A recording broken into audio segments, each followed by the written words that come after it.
The snow began falling before dawn, the kind that made no sound when it landed, as if the sky were trying not to wake anyone. By the time Helen Holloway noticed it, Ohio had already disappeared. Helen was lived alone in a small, aging house at the edge of a rural town most people passed through without stopping. The house had once been white, but decades of wind and sun had softened it into a tired gray. The porch sagged, the mailbox leaned like it had given up trying to stand straight. Everything about the place suggested it had been holding its breath for a long time. She woke that morning with pain already waiting for her. It lived in her knees, sharp and unforgiving, and curled up her spine like a bad memory. Arthritis, the doctor had said years ago, tapping her chart as if the word explained everything. She swung her legs over the side of the bed slowly, bracing herself with both hands, and sat there until the dizziness passed. Helen lived carefully now. Every movement had to be planned. Every step had a reason. She shuffled to the window and pulled the curtain aside. White. Not the gentle kind. This was thick, blinding snow, stacked against the glass like a wall. The world beyond her home had vanished. Trees were just vague shapes. The road, if it was still there, was completely buried. Her stomach tightened. The weather report had mentioned a storm, but they always did. Most passed by. This one hadn't. She turned on the radio. Static crackled, then a voice, distant and strained. Historic snowfall. Emergency services overwhelmed. Residents urged to stay indoors. Helen turned it off. Staying indoors was all she ever did. She moved into the kitchen and opened the refrigerator. The light flickered weakly. Inside were half a carton of milk, a small container of soup, and a single apple wrinkled with age. She stared at the shelves longer than necessary, as if food might appear if she waited. Her medication sat lined up on the counter, little plastic bottles like a quiet audience watching her. Heart pills, blood pressure, pain medication she took sparingly because refills were expensive and the pharmacy was 20 miles away. She counted them again. 3 days, maybe 4 if she stretched them. Helen made herself a cup of tea using the last of the clean water in the kettle. As it warmed, she thought about calling someone, anyone. Her son lived in other city. They spoke once a month, sometimes less. He always sounded rushed, apologetic in a way that suggested the apology was permanent and therefore meaningless. Her neighbors were miles away. Most of the people she once knew were gone, moved, passed on, or simply drifted into silence. She picked up the phone anyway. No dial tone. The storm had taken that, too. By afternoon, the snow was piled halfway up the windows. The wind screamed against the house, forcing itself through every crack and seam. The heater worked harder than it should have, rattling like an old man with a bad cough.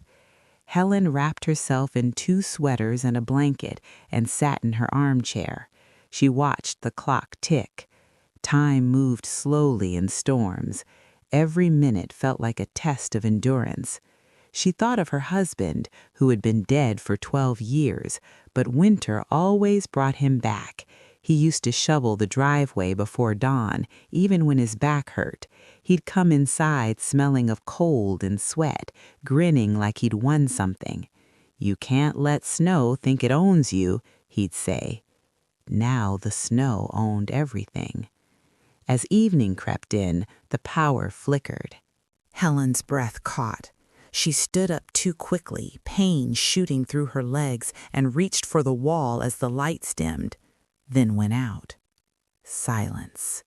No hum of the heater, no clock ticking, just the wind. She stood there in the dark, heart pounding, and felt something close to fear, but deeper, older. She found a flashlight in the junk drawer. The batteries were weak, the beam pale and unreliable. She moved through the house slowly, checking doors, windows, as if the storm might somehow get inside and take more than warmth. The temperature dropped fast.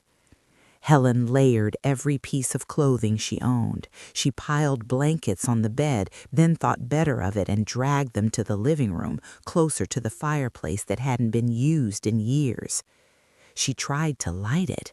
The matches snapped, brittle with age. The wood refused to catch.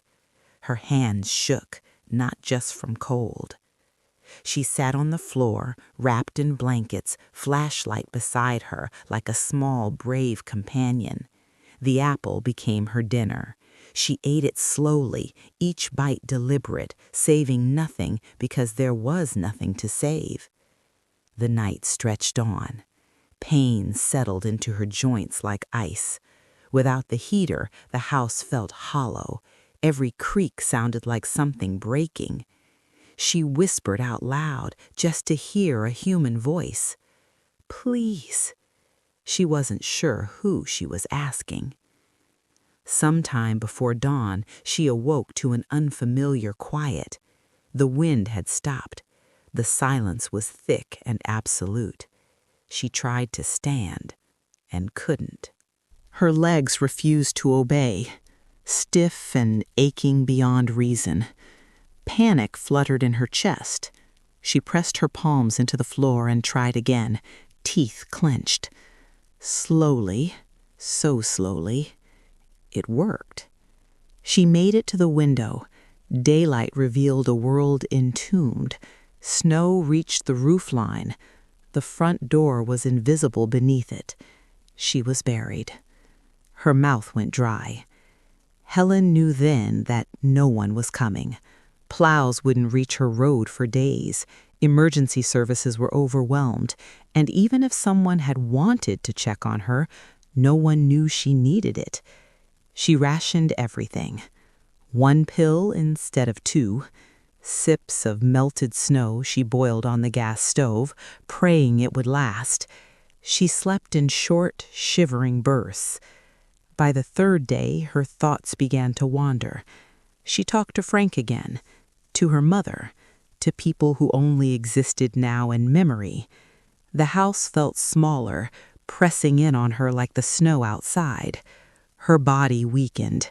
Standing became an effort. Hunger gnawed at her, dull but constant. Pain blurred into exhaustion. On the 4th night, she sat in her chair and looked around the room. The pictures on the wall, the worn carpet, the life she had lived, quietly, carefully, without asking much of anyone. She wondered if this was how people disappeared, not suddenly, but slowly, in places no one looked anymore. Helen closed her eyes. She thought of spring, of green fields and open windows, of warmth that didn't hurt. When she didn't wake up the next morning, the storm was already beginning to melt. Days later, a utility worker noticed the house still dark. The door was dug out. The cold was gone. Helen Holloway was found wrapped in blankets, her face calm, as if she had finally rested. Outside, the snow kept melting, returning the world to motion. But the house at the edge of town remained quiet and empty.